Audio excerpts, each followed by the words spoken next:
Hello, my friends. What I want to talk about today is about modern man, we in the West, what we have gained with modernity and what we have lost.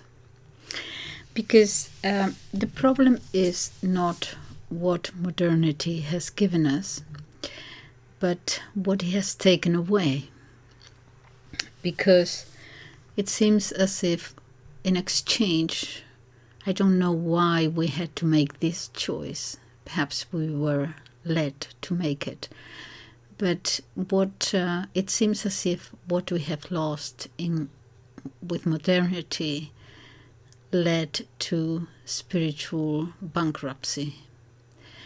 And I want to explore this thought with relevance by comparing ourselves to medieval man. Not that I want to say that life was perfect in any way. Life was very precarious and brutal.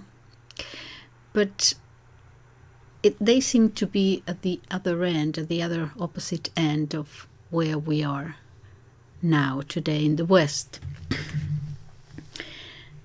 First, imagine we're talking about and perhaps I'll actually have to go even further back and talk about Prometheus in Greek mythology. But let us begin with the medieval age, and that goes from the 5th century to the 15th century, more or less. Yes, from the 16th century onwards, we have modernity, and what is called modernity, and then from the, let's say, 20th century onwards, we have post-modernity.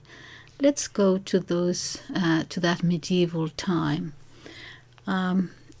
Imagine that world, the Roman Empire, both west and east, it goes from the Iberian Peninsula all the way to Asia Minor, where today is Turkey, and all of Northern Africa and the Middle East, all that, okay, the Mediterranean world, okay.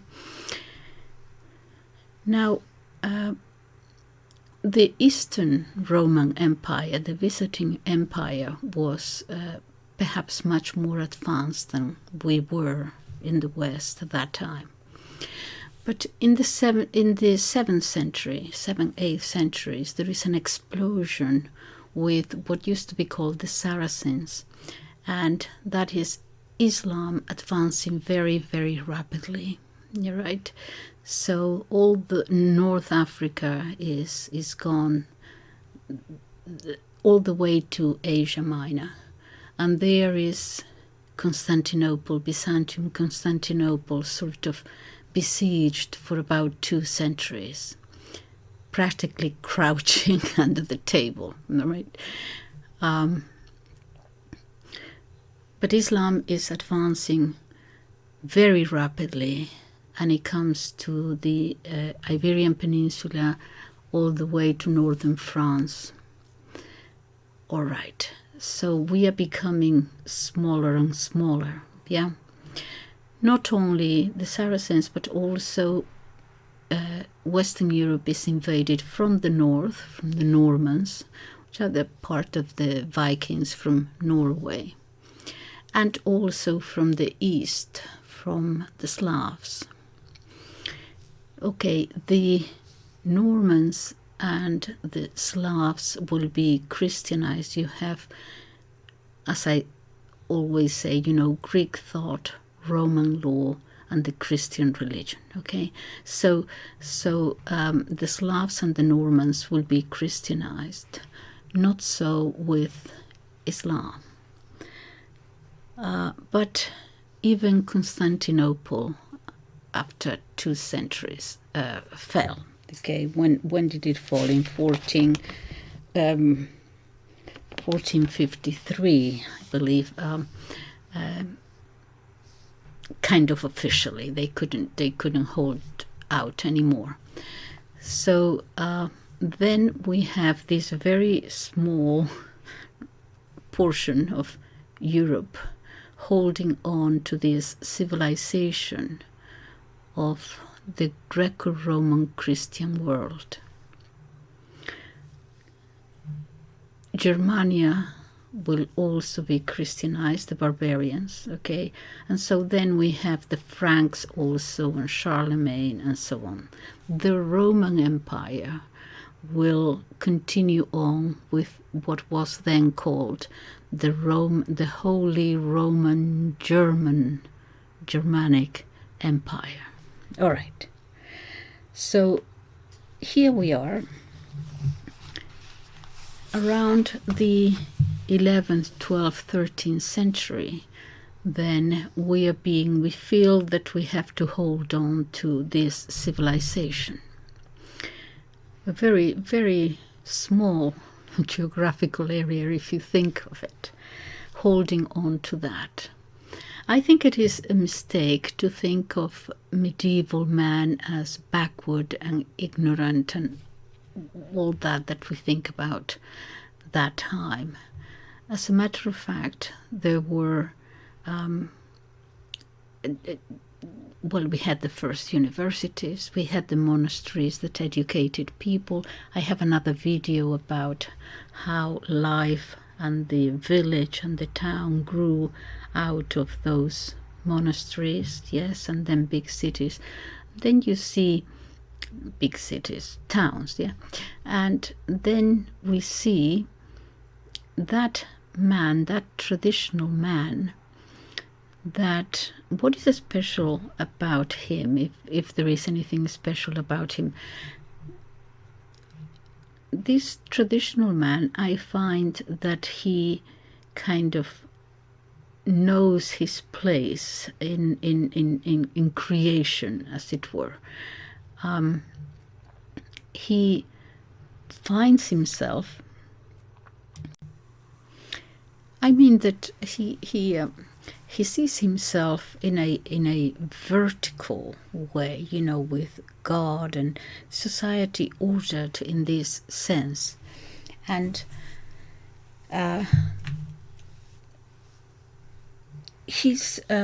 we enter feudalism, and we sometimes think of feudalism only in, you know, as people in rural areas. No, as I said, you know, villages and towns will be built, and society is organized in I would like to say almost a trinity, in that, you know, you have the clergy, the nobility, and the common people.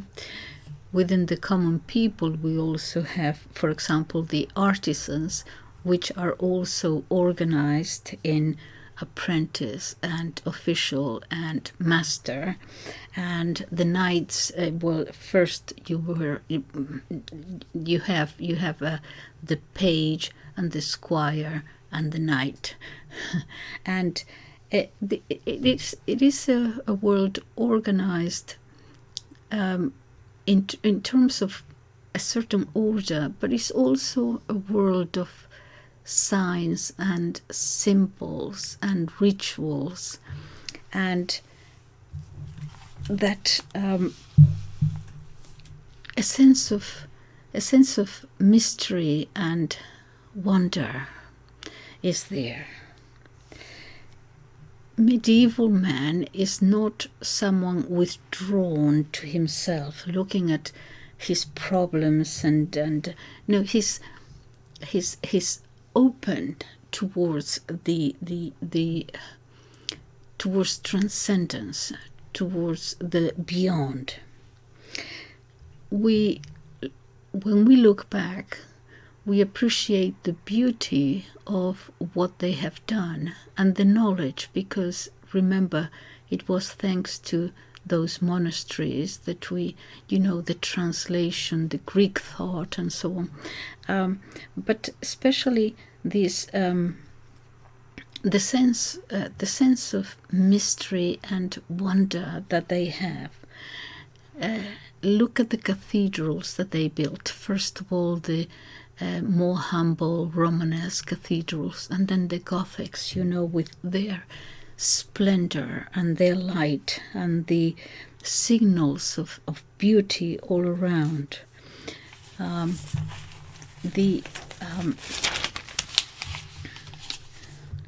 The decorations, the details, the windows, the colors, light always coming down, assuring us of that beautiful superior light, the light of being, the light of truth, the light from above that transcends the soul and illuminates the soul interiorly.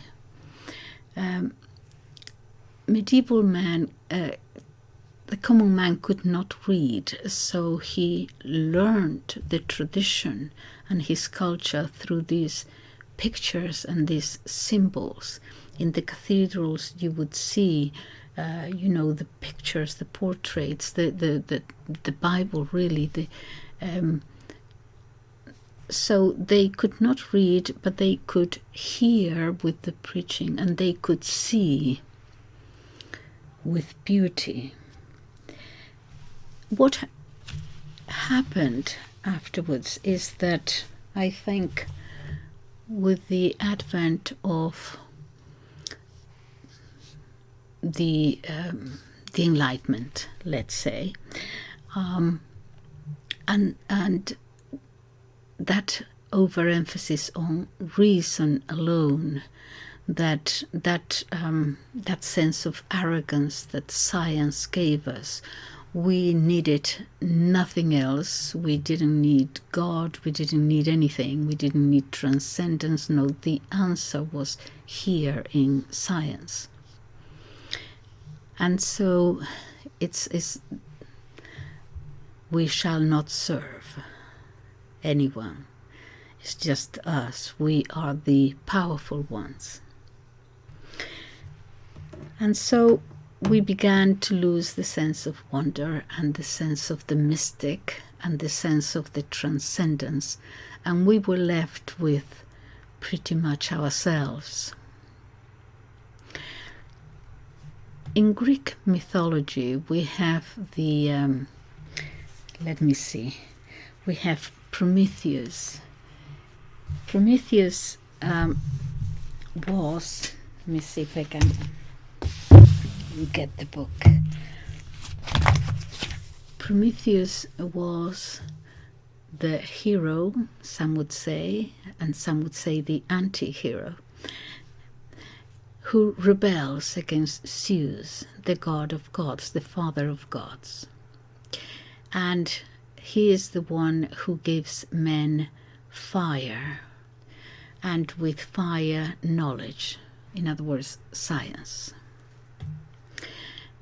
But with all his knowledge and his power, he gets stuck to a tree from which he cannot move.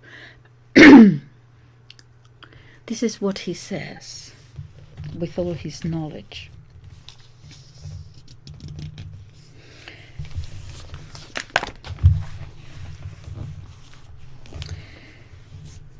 Prometheus, in the course of the play, obviously, expresses his bitterness.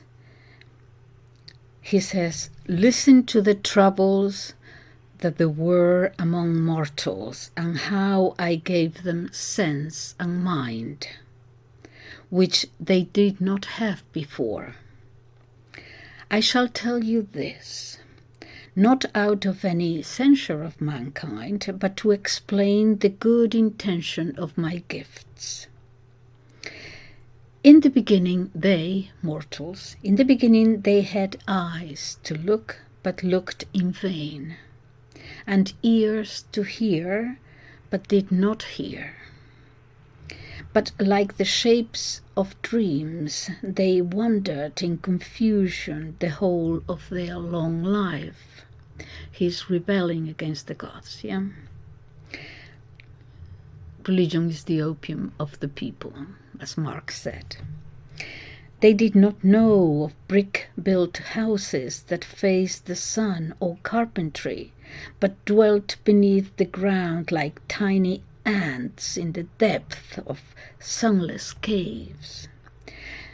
They did not have any secure way of distinguishing winter or blossoming spring or fruitful summer, but they did everything without judgment, reason, until I showed them the rising and the setting of the stars, difficult to discern. And indeed I discovered for them numbers, a lofty kind of wisdom, and letters and their combination, and art that fosters memory of all things. The mother of the muses, arts.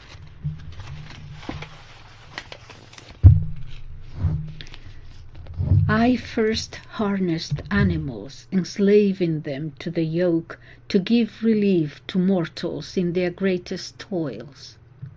And I made horses docile under the reins of the chariot, the delight of the highest wealth and luxury. No one before me discovered the seamen's vessels with which wings of sail are beaten by the waves. Such are the contrivances I, poor wretch, have found for mortals, but I myself have no device by which I may escape my present pain. And the chorus says, the chorus always in Greek tragedy representing the people, the common man. You suffer an ill-deserved torment, and confused in mind and heart are all astray. Like some bad doctor who has fallen ill, you yourself cannot devise a remedy to effect your own cure? And Prometheus answers, listen to the rest, and you will be even more amazed at the kinds of skills and means that I devised. The greatest, this: if anyone fell sick, there existed no defense, neither food nor drink nor salve, but through lack of medicines they wasted away until I showed them the mixing of soothing remedies by which they freed themselves from all diseases.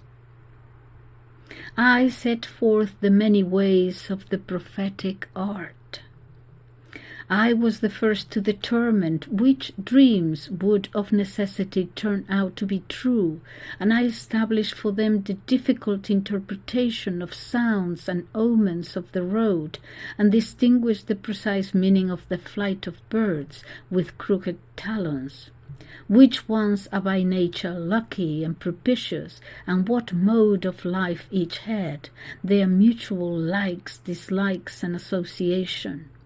The smoothness of the innards and the color of the vial that would meet the pleasure of the gods, and the dappled beauty of their liver's loaf. I burned the limbs enwrapped in fat and the long shank, and set mortals on the path to this difficult art of sacrifice, and made clear the fiery signs obscure before. Such were these gifts of mine, and the benefits hidden deep within the earth, copper, iron, silver, and gold. Who could claim that he had found them? Who could claim that he could have found them before me? No one, I know full well, unless he wishes to babble on in vain. In a brief utterance, learn the whole story. All arts come to mortals from me, Prometheus.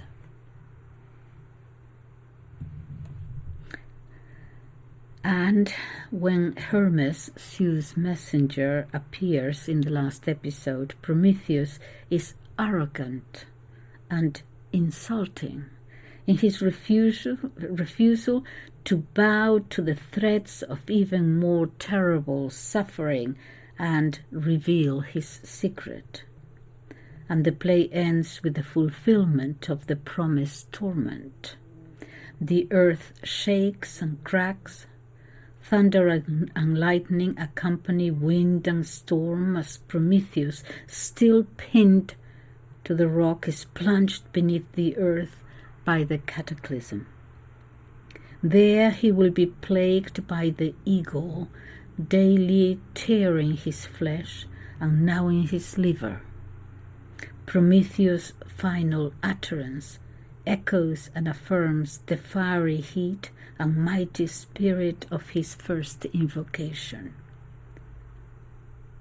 O majesty of earth, my mother, O air and sky whose circling brings light for all to share, and you see me, how I suffer unjust torments.